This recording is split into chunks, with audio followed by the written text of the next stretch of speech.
Welcome back, everyone. I hope you had a nice little chat or a nice little stretch or a nice little nothing. I don't know. So, welcome to Caroline Leon's session. So, Caroline is a conscious business coach helping change makers to succeed in business using strategies rooted in integrity. So, her session today is authentic outreach, a way to create clients with integrity. And so she pretty much helps change makers to build and grow sustainable businesses. So firmly believes that when we change the way we do business, we change the world. And it's Caroline's mission to support compassionate business owners to do just that in order to create a world where business can be a force for good rather than one for greed. So Caroline supports business owners to do away with the gross and manipulative tactics so they're so prevalent these days online, and instead adopt growth strategies that put people before profits. That sounds rather nice. So welcome, Caroline. Nice. Thank you. Thanks, Steve. So I'll just dive in. Let me share my screen. I've got some slides for you today. And let's get that started. So the first thing I want to say is welcome everybody, and thank you for turning up to my session on authentic outreach.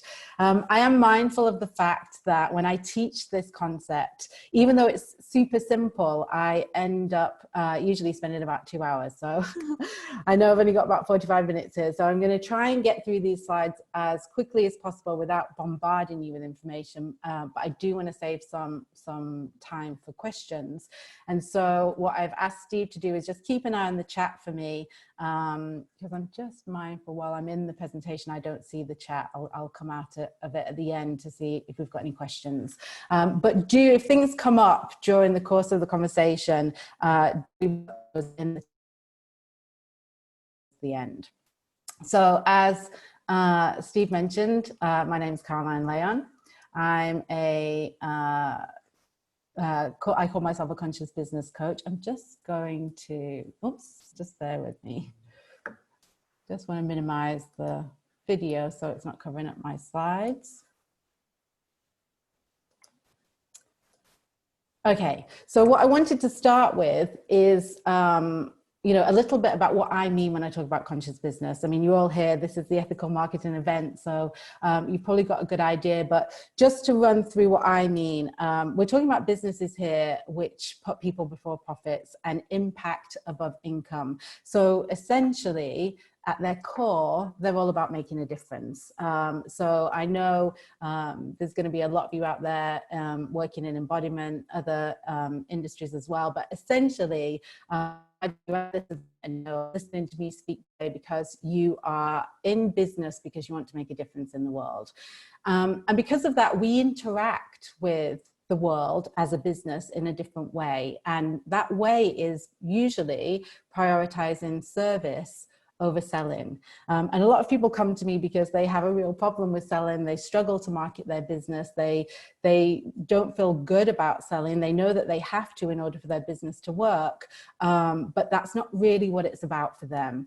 And by the term conscious, what I'm speaking to there is an understanding of our interconnectedness. A lot of the folk that I work with are spiritual or spiritually inclined, as I like to say, and they don't see ourselves as operating in a silo. When we do work over here, it affects the bigger picture. It affects everybody. It affects the global picture.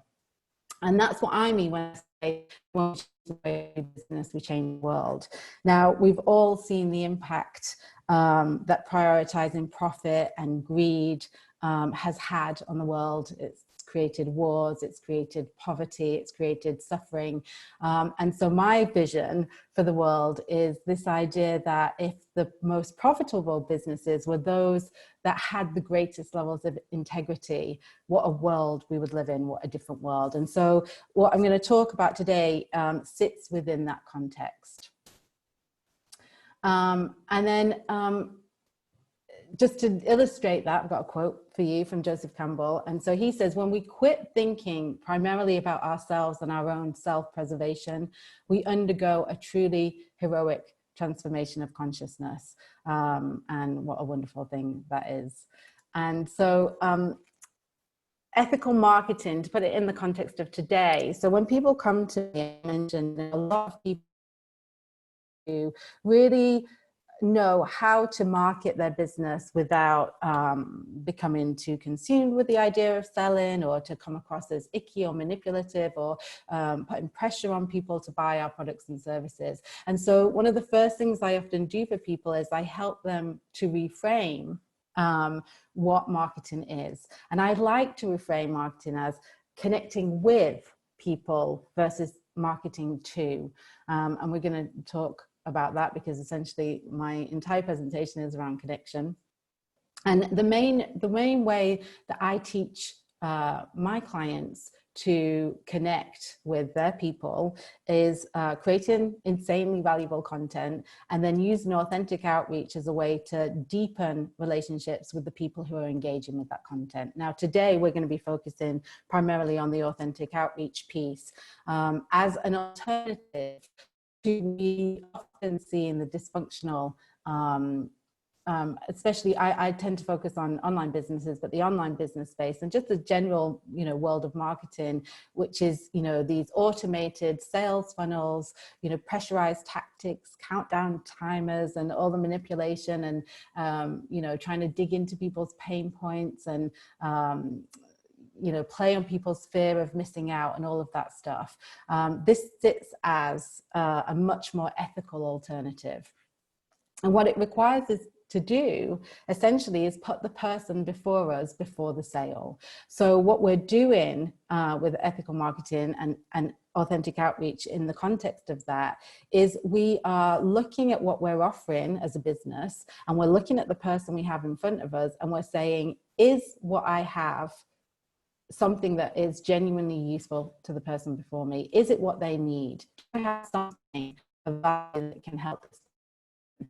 Versus, how do I get this person to buy my product or service? How do I get the sale? How do I quickly get them to hit the buy button or sign up for the class before they change their mind or realize it's not the right thing for them?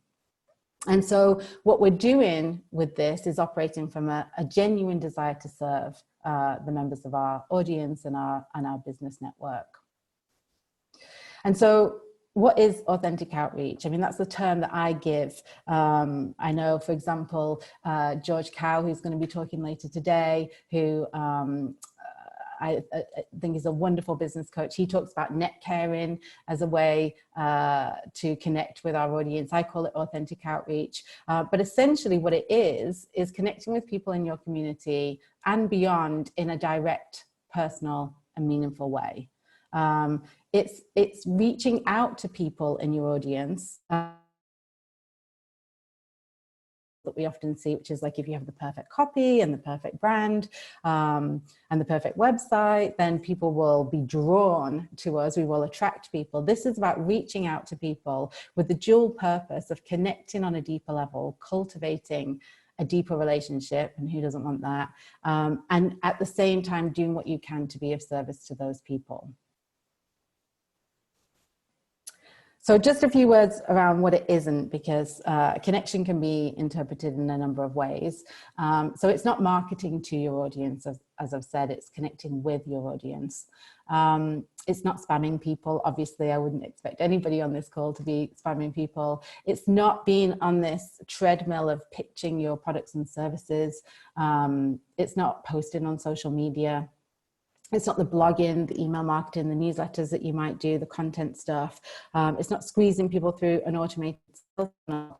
Finally, and probably most importantly, it's not networking. Now, a lot of people, when they hear me talk about authentic outreach, they say, isn't that networking? You know, everybody's had an experience of being at a networking, an awkward networking event where you're, you know, if you're anything like me, an introvert who stands in the corner by the where they bring out the canapes, you know how uncomfortable it can be. And so outreach isn't networking. And the difference is fundamental, is that networking is something that you do with the intention of getting more business.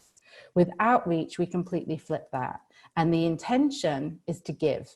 So we're connecting with people not to get our business in front of them and to thrust our business card in their hands. If anyone still does that, I don't know. It's not about that. It's about what can I do? How can I be there to this person? How can I give something? How can I be generous in this interaction? You know, and the ideal scenario, of course, is you come out with a win-win, and it's a positive interaction for all parties involved. But the intention behind outreach is to give versus to get. And a wonderful book that illustrates this point that I love is a book called The Go-Giver, which is a play on the term the go-getter. And it's a parable about a guy who is struggling in business because he's that typical, well, struggling in life, more appropriately. He's that typical go-getter type person. And the whole book, it's a wonderful book by Bob Berg, and I think there's another author whose name I forget, but if you Google The Go-Giver, you'll find it. And it's this idea of, you know, being generous in business, and that's what we're going to be looking at today. And so the purpose of outreach, people say to me, well, if it's not to get business, what's the purpose? Owner, why are we doing that?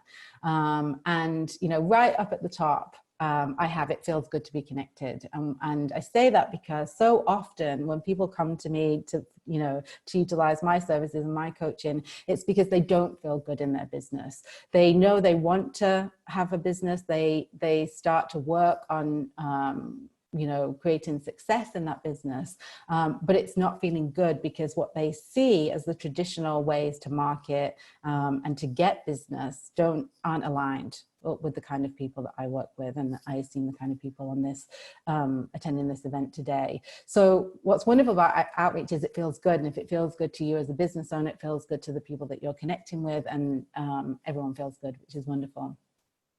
Brings about opportunities to collaborate in so many ways that I'll talk about a little bit later on.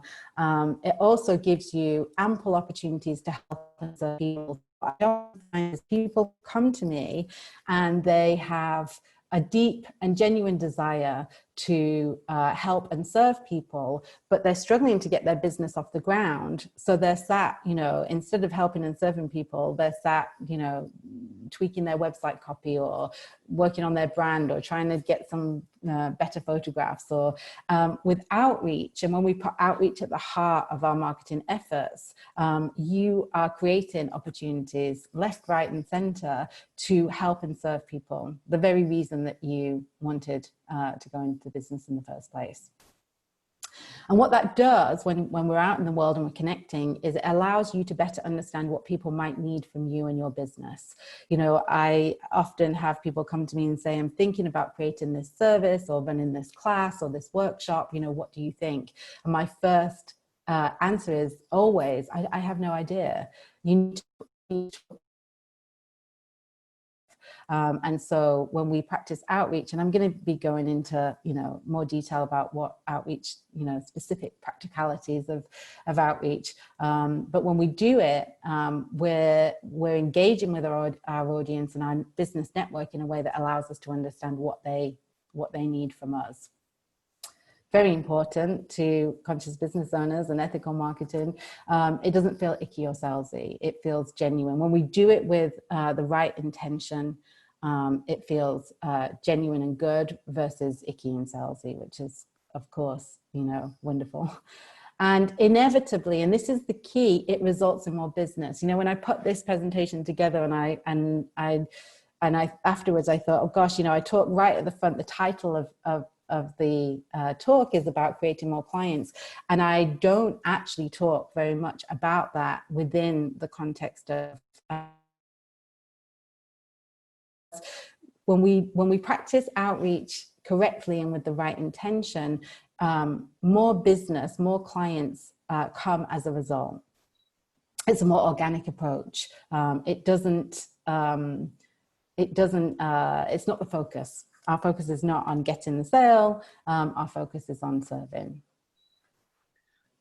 Caroline, while you just pause for a sec there, yes. I'm noticing like every minute or two, you have a half a second dropout. Oh, really? I don't know if it was by your mic or your Wi-Fi or something. I don't know if there's any way to fix it. I suspect not, because it's not really very much, but just thought I'd raise it in case. Oh, okay. Was that happening before we started? No, it just appears to be now, but Okay. it's not really disrupting. It's just like half a second. So maybe we'll continue. I just wasn't sure if there's anything going on there. Maybe I could connect. Should I just, I'm going to just try and connect to another network and see.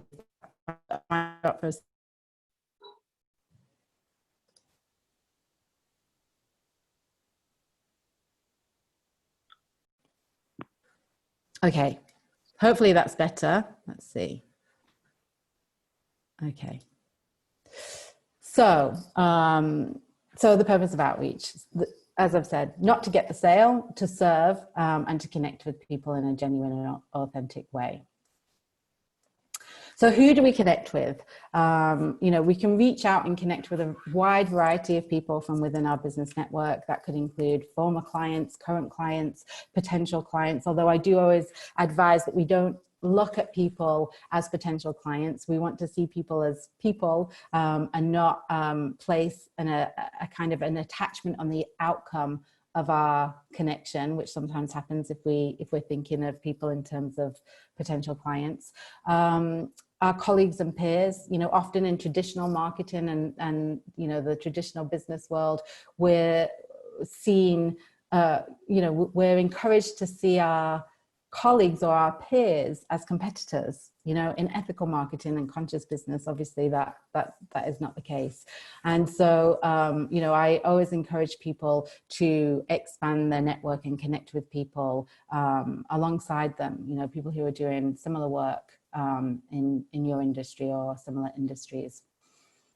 You also want to connect with members of your audience. That could be, depending on what kind of business you have, maybe you're more in person than online, but you, most people in this day and age, I think, have, you know, followers on social media, maybe connections on LinkedIn. If you are doing email marketing, you have a newsletter, you'll have subscribers. And also make time to connect with those people that you maybe think, oh, they're not going to have time to hear from me. And, you know, these are the people that we look up to, that we admire, our mentors, our teachers, people that we follow, and maybe that we're learning from. Often, you know, I have to kind of nudge my clients to reach out to those people and make connections that way too, because that can often feel like the harder one to do. And we'll go into that a little bit more in a second. So over the next 2 slides, what I want to do is I'm going to give you 10 really practical ways to practice outreach with your business network. These are all things that I have done to grow my business that have led to more meaningful relationships with members of my audience and inevitably to more income and more sales of my products and services, which is always welcome. So number 1, write to your subscribers. This is one of my favorites because I place a lot of attention on my newsletter. So if you are someone who has subscribers, it doesn't matter how big or small your list is. This is not about the numbers. And you send regular emails. If you're using a provider like MailChimp or ConvertKit or something like that, check in and see who is opening your emails. Something that I love to do is every now and again, when time permits, is I'll look and see who are my top openers, who is reading my email every week. And I'll send them a personal note. I'll just write to them, not through MailChimp. I'll use my, you know, my personal email, and I'll just drop them a line to say thank you. You know, I noticed that you've been reading all of my newsletters lately. I really appreciate it. I appreciate your time and energy. If there's anything I can help you with, if there's anything in your business that would be useful for you, let me know. I'm here. And I get sometimes people don't respond. That always happens with outreach. You can have situations where it's met with radio silence, but often I'll get people who respond and they're so bowled over and so amazed that I've taken the time to send them a personal message, and they're open and willing to share about their struggle with their business and their marketing, and that can lead again to wonderful things. Like, you know, often I'll maybe hop on a call with them, I'll gift them a complimentary session, all wonderful ways to kind of get more connected and more acquainted with the people in my audience, rather than just be numbers to me, which is of course not how we want to operate.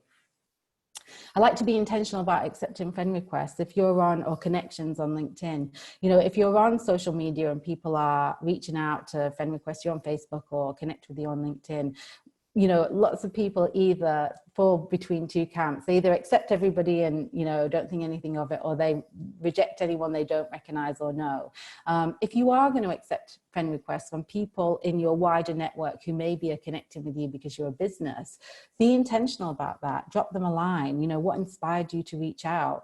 You know, thank you for your friend request. You know, everything that I'm talking about today is about being more intentional with the way you, you know, you connect with people in your world around your business. Another one, respond meaningfully to comments on your content. You know, a big part of what I teach is around creating valuable content for your audience. And what I see a lot is people creating, you know, taking time to write, you know, long and useful articles about their area of expertise, putting it out into the world. People are commenting or engaging, which sometimes, you know, the complaint is they're not, but that takes time and comes, you know, when people start to trust that you're going to show up regularly. And then all they do is like the comment, you know. Actually, for me, that's the start of a conversation. So, you know, if somebody leaves a comment on an article of mine that says this was really helpful, I will write to them and I'll say, thank you for taking time to comment. I really appreciate it. Tell me more. Would you be willing to tell me more about why it was so useful to you? Again, often leads to a conversation, you know, a Zoom call, or if you work in with people in your locality, it might be an actual coffee date in real life. I talk about virtual coffee dates, but that's because I live in a tiny town in the mountains in Spain and my clients are out in the world. Reach out to former clients. And just check in. You know, often we're so busy trying to get new business, trying to get the next sale, trying to enroll the next client, that we forget about the people that we've worked with. You know, something that I love to do is stay in touch with people that I've worked with. I've been coaching now for nearly 10 years. There are people that, you know, I worked with 10 years ago that I still will on a fairly regular basis. I try to do it at least every 6 months. I'll reach out to people and just check in to see how they are and what they're up to in the world. It feels good. It's amazing. It's a way to keep your business network activated. And it means that they think of you and they feel genuinely cared for by you. And that's always a wonderful thing. And then ask for referrals. So something that I like to do as well is I go to people I've worked with in the past, and I do a lot of gifting complimentary coaching sessions, as well as obviously working with paying clients. And I will go to people in either camp and say, I'd love to gift you, you know, you've experienced what it's like to work with me, and I believe you got benefit from it. I would love to gift someone in your world a session. You know, is there anybody in your world that you think would benefit from a gift coaching session from me? And it's wonderful. It's such a win-win situation, because you win because you have a new connection and somebody, you know, that's coming into your audience and experiencing your expertise. The person you're asking for the referral wins because they get to gift something to someone they care about. And of course, the person who receives the gift wins. So it's a really wonderful situation for all. And again, as I mentioned earlier, reach out to people you admire. I mean, I like this one because I wouldn't even be on this event speaking to you right now if it hadn't been for me reaching out to someone I admire. When I first started work as a business coach, someone who came onto my radar was George Cow. You'll be hearing from him later. I highly recommend you don't miss his session. And I thought he was wonderful. I learned a lot from George. And, you know, I reached out to him. I told him how much I loved his work. I shared his work. I still do freely, you know, rave about him to anyone who cares to listen.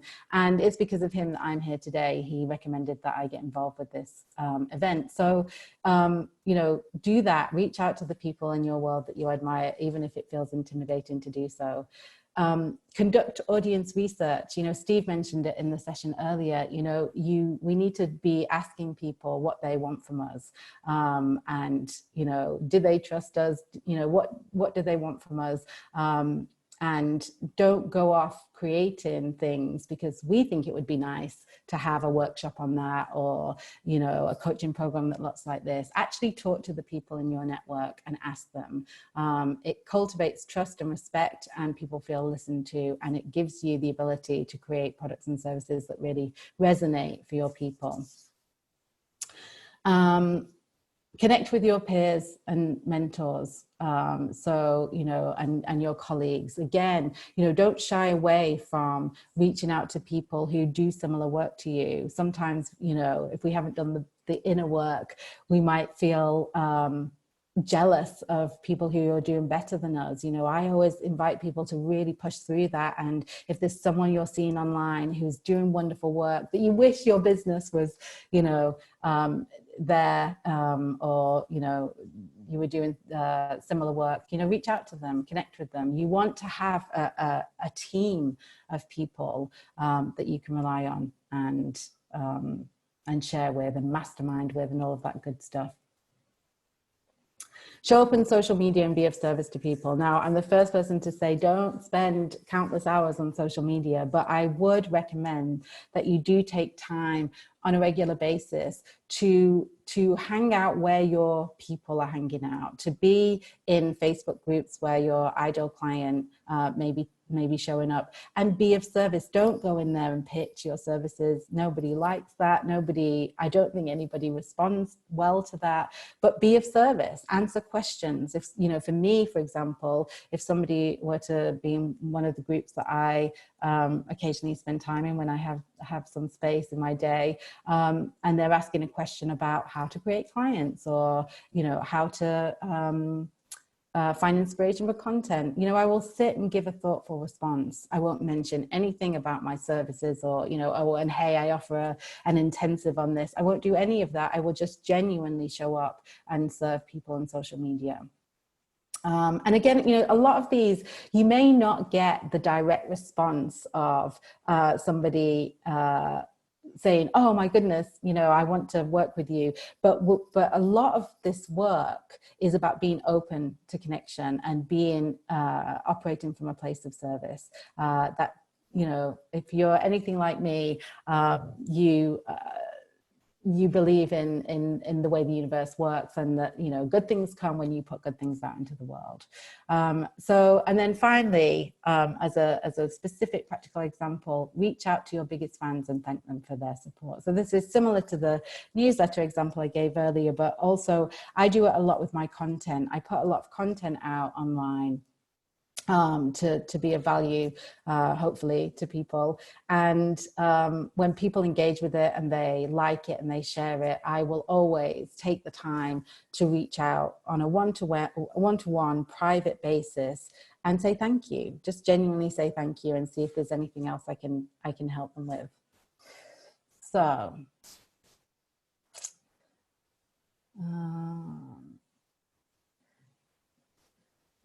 intention. This is a biggie. This is the big thing, because I've seen people try to do outreach or connect and be of service in a way that feels off. And it feels like a strategy rather than a genuine desire to connect. And so here, what you've got to keep in check and be mindful of at every point is your intention. Don't use outreach as a strategy to get the sale. Use it as a way to connect and serve. And that means don't get attached. Don't get attached to the outcomes of your connections. You know, I said it earlier, don't go into a connection thinking, oh, this person might become a client. If you think like that, your intention is off. I love an analogy that my dear colleague and mastermind partner, Ellie Trier, who I highly recommend you check out. She helps people cultivate communities for their business. She always recommends that you behave like a Labrador. And if you've ever seen a Labrador in action, they don't care if, you know, they'll run up to anyone and everybody and jump up and lick and sniff. And if the person is, you know, an absolute avid dog hater and pushes them away, they won't take it personally. They won't get offended. They won't, you know, they won't spend time thinking, oh, why did that connection not work? Why don't they like dogs? They will just move on to the next person and do the exact same thing. So Ellie always recommends that, you know, when we're reaching out to people and connecting, with people, you know, adopt the mindset of a Labrador and do it because just purely because you love connection. And then finally, under intention, always seek permission, because sometimes, especially when we really want to do good in the world and we want to help people, we can be a bit pushy with our service, you know. So it can be, I've seen people do it where they're so keen and so have such a desire to help that they help without permission. And so whenever you're connecting with people, before you offer a resource that might be useful, or you offer to gift a free session to somebody, ask their permission. You know, there's a wonderful book I'm reading that I think could be useful to you. Would you like me to send you the details? You know, or I have a PDF on this, or I've written a blog post about this. Do you want me to send it to you? Always ask permission before you give and serve, because some people may in that moment not actually want your help. And it's important that you have that in your intention as well. And another quote to illustrate this: a gift consists not in what is done or given, but in the intention of the giver or doer. So really important piece to this is how you're doing this and why you're doing it. And so there's a bit of a paradox here, because on one level, I'm saying to you, don't use outreach as a strategy to get the sale or to create the client. And at the same time, I want you to simultaneously be intentional about your outreach so that it is more likely to lead to business growth. And so to help with that, I offer a 3-step approach. And so the first step is to be in a mode of connection. And I'm going to share a challenge with you. You've got some homework from me that I'll share at the end of the presentation. Number 2 is to practice intentional outreach. So that's when we go beyond just connecting for the sake of connection, and we actually move into, you know, how can I be helpful here? How can I help you? And then number 3, serving your people powerfully. And this might look like, well, we'll go into it. I'm going to talk about these each in turn. So when we're in a mode of connection, the idea is that we're just strengthening and expanding our network. A lot of people, especially in the early stages of business, they're so bogged down in delivering their service or trying to do everything that needs to be done to build a business that they've forgotten to connect with people. As Steve was saying at the end of his presentation, they've forgotten to have fun and they've forgotten to just enjoy this. And so being in a mode of connection, and like I say, I have a challenge for you on this, is step 1 if you're out of practice, if this is something that you haven't done in a while. Step 2 is practicing intentional outreach. And here the intention is to serve. So we're not just connecting for the sake of connecting. We're not just saying, hey, how's it going? You were in my thoughts. I wondered how you were. We're actually connecting with someone because we think maybe we can help them. Maybe there is something that they're struggling with. So, you know, some of the examples I gave earlier of things like reaching out to my subscribers, I know that they have a struggle or they have a need around building a conscious business, or they wouldn't be on my list and they wouldn't be reading all of my emails. So I know that I could take that beyond just connecting to say, hey, and I can see if there's something that I can offer. So that looks like, you know, sharing articles or a book. I had one client that I created years ago who we were in an online course together. Actually, he was a peer, and he'd pivoted in his business from one thing to coaching. And I reached out to him and said, listen, there's a wonderful book that I love, and I have it on PDF, and I have permission of the author to share it. Can I send it to you? And he said, yeah, that would be amazing.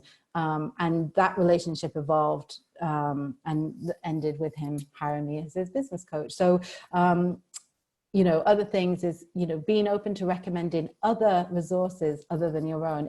If when you're doing intentional outreach, all you ever do is share your stuff, then it's not really with the intention of serving. You're actually just trying to get your stuff in front of people. So don't be shy about recommending other coaches. I'll often send people to Tad, for example, who's also Tad Hargrave, who is also speaking today, or George Cow, because I know maybe what the person before me needs is more relevant to their work than mine. And then my personal way to serve as a coach is to gift complimentary sessions. And, you know, you can look at what that would be for your business to explore, go deeper in the struggle or issue that the person is bringing to you. And then the final step is to serve people powerfully. And so, as I've mentioned, I try to do that with the session. So I will, I have several slots in my calendar each week that get snapped up where I will jump on a 60-minute call and endeavor to powerfully coach someone around their business. Healers, wellness practitioners, teachers, guides can all do this. You can offer a free session, you could offer a free class. I mean, this is a very common practice. I've seen other examples of, web designers doing free website reviews, or I have a copywriting client who does a wonderful thing called a mind meld, where she jumps on a call and co-writes some copy with the person for free. Look for exciting and fun ways to be generous with your people and serve them. And so when you do that, when you serve people powerfully, when you've connected authentically and then serve them powerfully, a number of wonderful things for your business happen.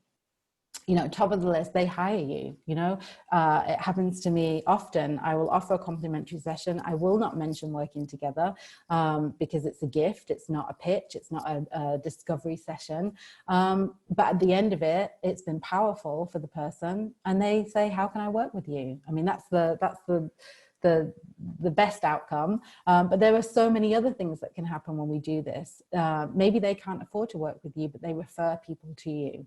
That happens to me a lot. People who I've gifted a complimentary session to send other people my way, who then end up hiring me as a coach. They might leave you a great review or testimonial.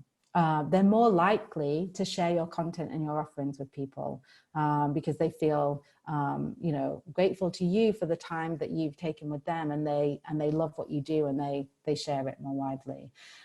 If it's not someone who is, a potential recipient of your services, but more on the peer side, they might invite you to speak at an event like this, or be a guest on their podcast, or teach to their audience as a guest expert, or put an article on their website.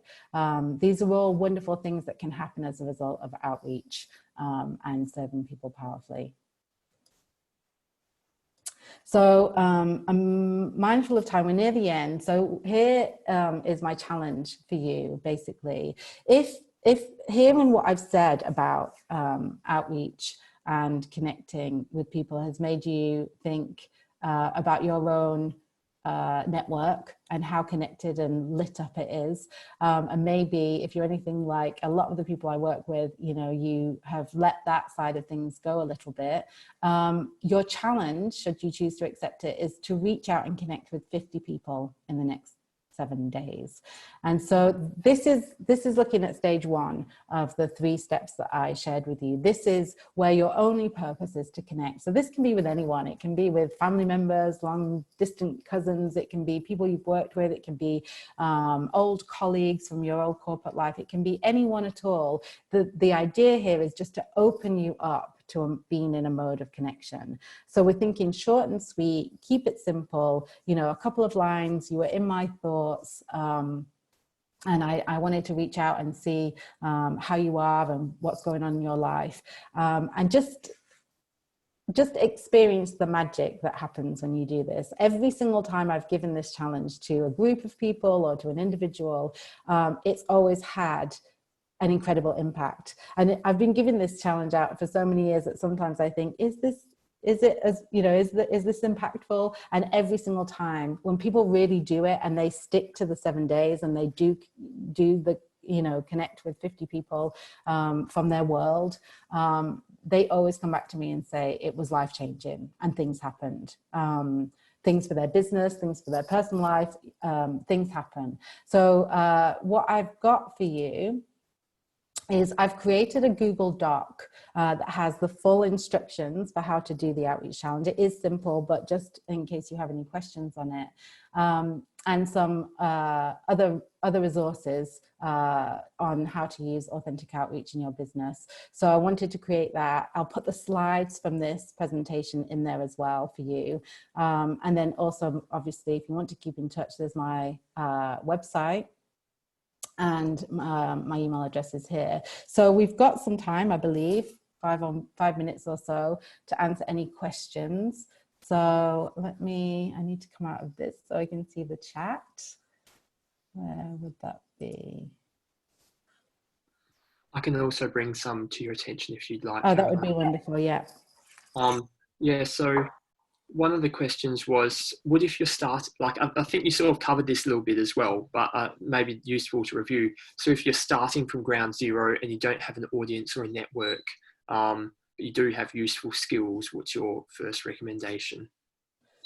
Great, absolutely great question. I mean, what I would say is we all have people in our life. We absolutely all know people. When I first did the challenge, the 50 people challenge, which is, all about outreach, was given to me back, oh gosh, 8 or 9 years ago by a business coach that I worked with. And when he said, reach out to 50 people, I immediately said, I don't know 50 people. That was my first thought, like who can I reach out to? But when you take a little bit of time and you start to think about, former colleagues, family members, friends, you start to realize everybody knows, 50 people or more. And so start there. I mean, I tend to recommend that people, if they're worried about they don't have a website and they don't have all of the things, create a Facebook business page so that you at least have a place where you can post content, you can start to present a kind of, visual shop front for your business. But yeah, you don't need to overthink it much more than that.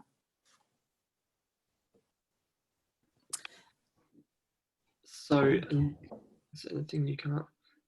Another one that came up, which is somewhat related as well, is what are your thoughts about giving incentives in exchange of referrals? Yeah. I mean, I guess in the context that I shared when I was talking about, asking for referrals, what I do is I'm gifting a session.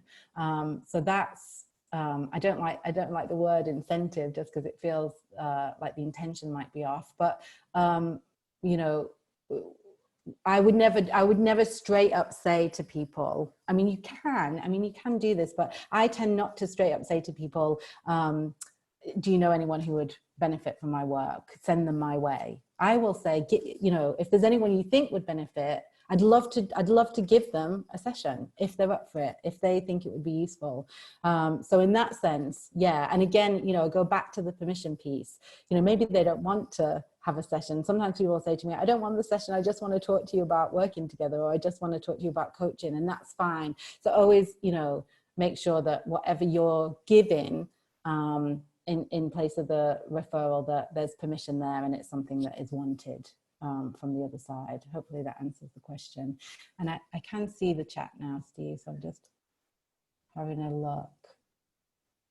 Oh, thank you, Maggie. It's moving up. So I just want to check this one. I'm probably going to say this one. Biljana says, it's challenging to me to maintain the contacts once I get in touch with them. I witness a daily flow, change of all sorts, and struggling to maintain content creation in order not to lose them. What keeps them interested seems to be feeding the traditional marketing behavior. So I 100% resonate with the challenge of maintaining content.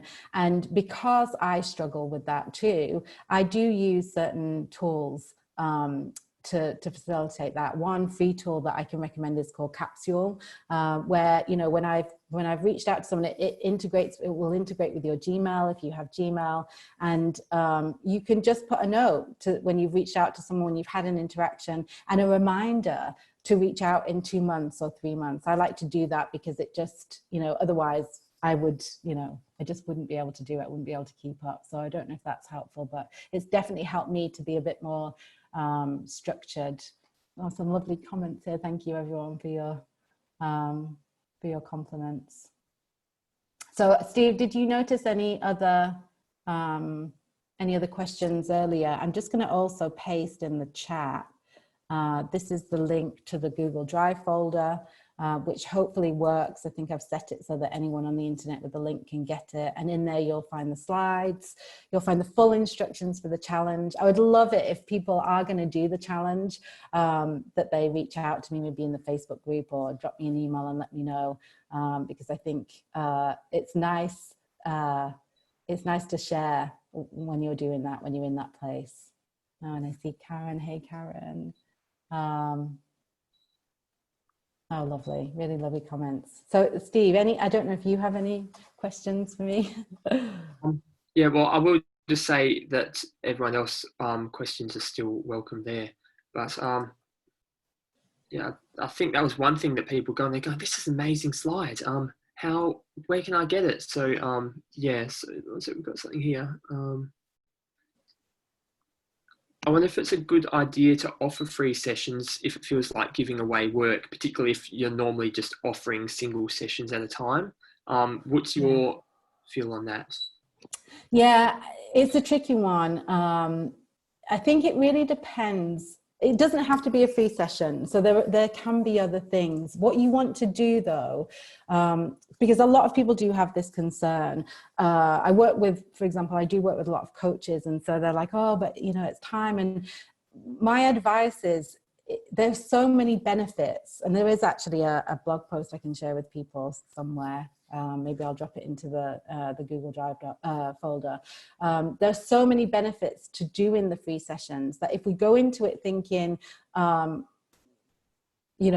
this is only a benefit if somebody then becomes a client and then does further paid sessions with me, we're missing a trick. I really do believe we're missing a trick, because I find, my client load is fully booked, and I still take the time to do complimentary sessions for a number of reasons. They keep me in touch with what people are struggling with in my industry. So conscious business owners and what they need help with.